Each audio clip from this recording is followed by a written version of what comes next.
السلام عليكم ورحمة الله تعالى وبركاته. متتبعي الكرام، مرحبا بكم في قناة شيوات منى أم إيناس، ومرحبا بكم في فيديو جديد ووصفة جديدة.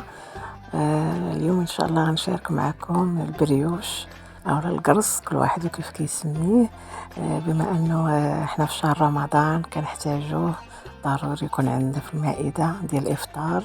اليوم غنشاركو معكم بواحد الطريقة سهلة وبسيطة ومقادير في المتناول، وفوق هادشي كيجي رائع، كيجي هشيش وخفيف، وكيجي كاع ما مدقص، كيجي رائع. العجينه ديالو كتجي ممتازه باش كيعطينا واحد البريوش اللي هشيش وخفيف بزاف بزاف، ما كيجيش مدقص نهائيا.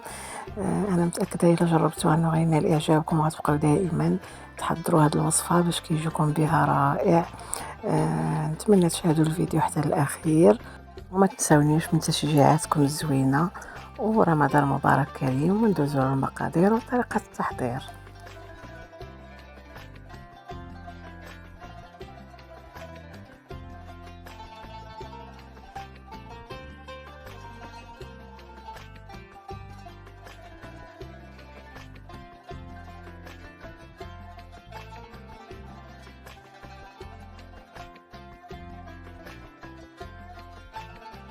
بالنسبه للمكونات اللي غنحتاجو لهذا القرص، هنا عندي غنعطيكم المقادير ديال الكيلو ديال دقيق الفورس، عندي معلقه كبيره ديال النافع، وعندي معلقه كبيره ديال الزنجلان، خميره عندي 2 خميرات من فئه 8 غرام والوحده من فئه 15 غرام، عندي 2 ساشيات ديال الفانيلا، عندي معلقه ونص كبار ديال الخميره الحبيبات ديال الخبز، وعندي معلقه صغيره ديال الملح، عندي كاس ديال السكر سنيده. وهذا النص الا درنا كيلو ونص ديال الفورس، يعني كيلو فيه كاس ديال السكر سنيده. انا كنعطيكم دابا المقادير ديال كيلو ديال الدقيق. وبالنسبه للزيت، لا كان كيلو ونص كنديرو كاس ونص، كان كيلو غندير غير كاس ديال الزيت. عندي هنا بيضه كامله، وعندي نص كاس تاع ماء الزهر، وعندي الماء دافي باش غنجمع هاد العجين ديالي. كيف ما قلت لكم، الا كان عندنا كيلو ديال الدقيق غنديروا غير كاس سكر سنيده وكاس ديال الزيت، دائما القياس ديال كاس العنبه. والا كان عندي كيلو ونص غندير كيلو ونص ديال الدقيق، غندير كاس ونص ديال الزيت وكاس ونص ديال السكر سنيده. انا هنا شاركت معكم، انا هنا عندي كوموند كثيره، غندير كيلو ونص ديال الدقيق.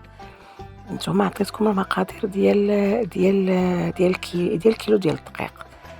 هنا كيف لاحظتوا خلطت النواشف كاملين، عاد غنضيف السوائل، ضفت البيضه وضفت الزيت، وغنخلط هاد المكونات. وعندي مزهر، ضروري مزهر، لان هذا القرص بلديين، بلديين بالزرارع ومزهر، كيجي رائع. هذا القرص بالنسبه ديال ماء الزهر كيجي لذيذ وكيجي منسم.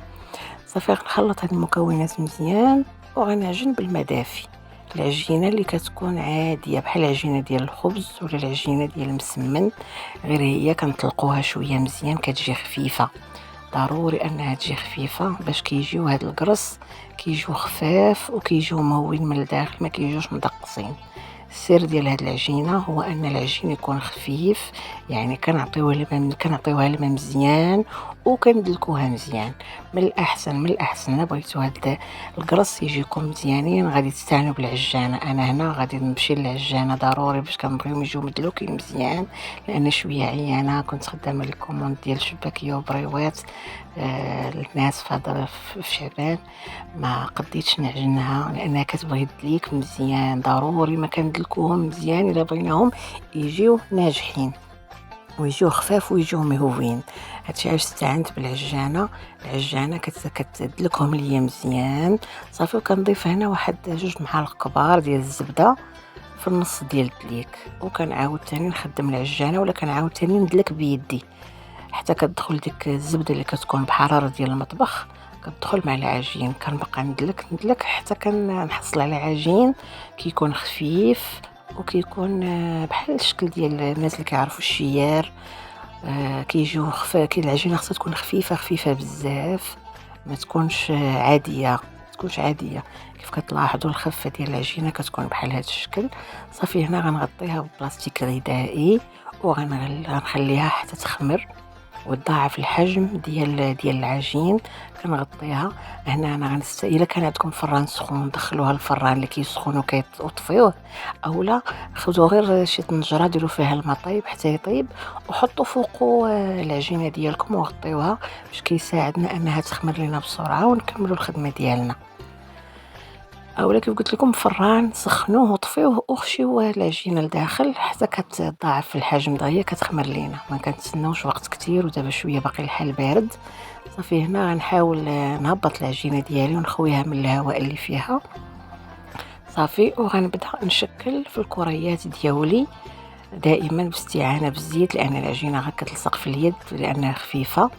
كندير كنعبر انا 45 حتى ل 50 غرام من العجين، لان هذا كوموند باش يجيوني حجم واحد.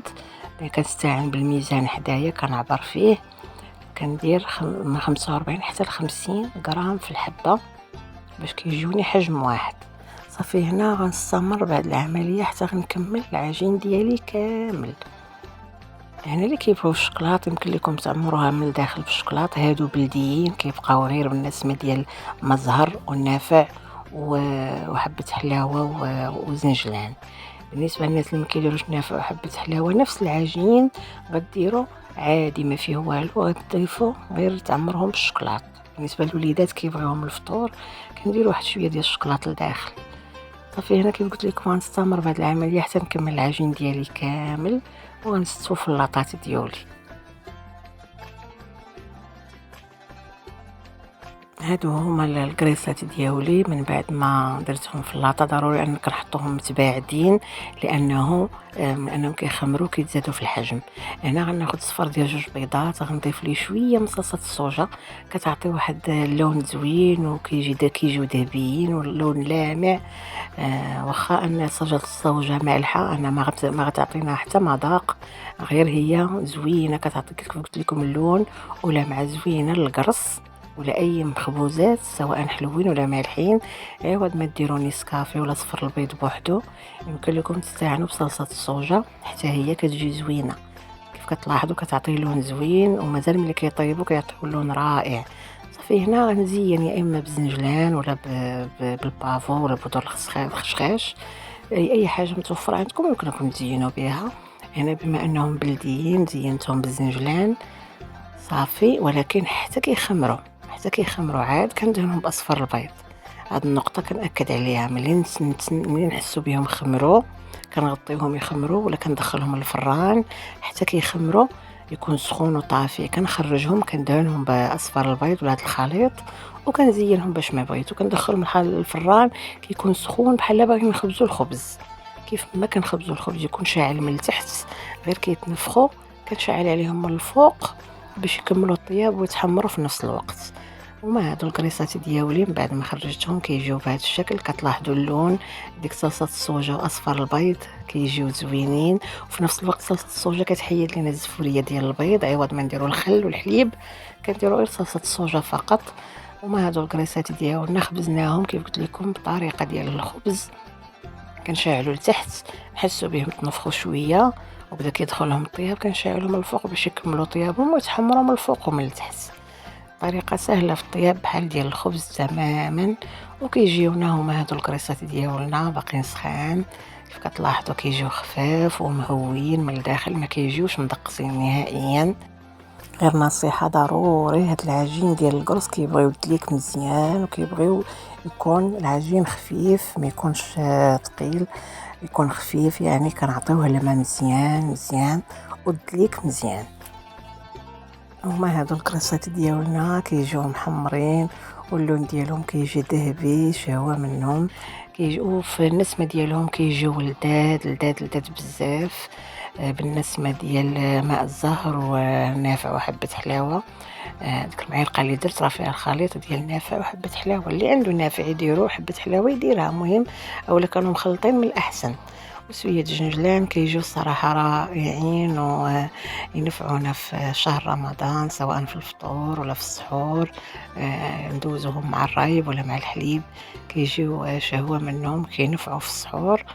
عوض ما ناكلو شي حاجة تقيلة ولا فيها لِدام ولا بحال المسمان ولا البغرير ولا هادي، غير قريصة من هادو ساهلة وزوينة نافعة للسحور مع كوس تاع الحليب. المهم نتمنى هاد القريصات دياولي، نتمنى أولًا أنكم تجربوهم، وأنا متأكدة إلا جربتوهم غادي ينالوا الإعجاب ديالكم، وغتبقاو دائمًا تحضروا هاد الوصفة هادي، ونتمنى كذلك تشاركوهم، بارطاجيوهم مع الأهل والأصدقاء باش تعم الفائدة.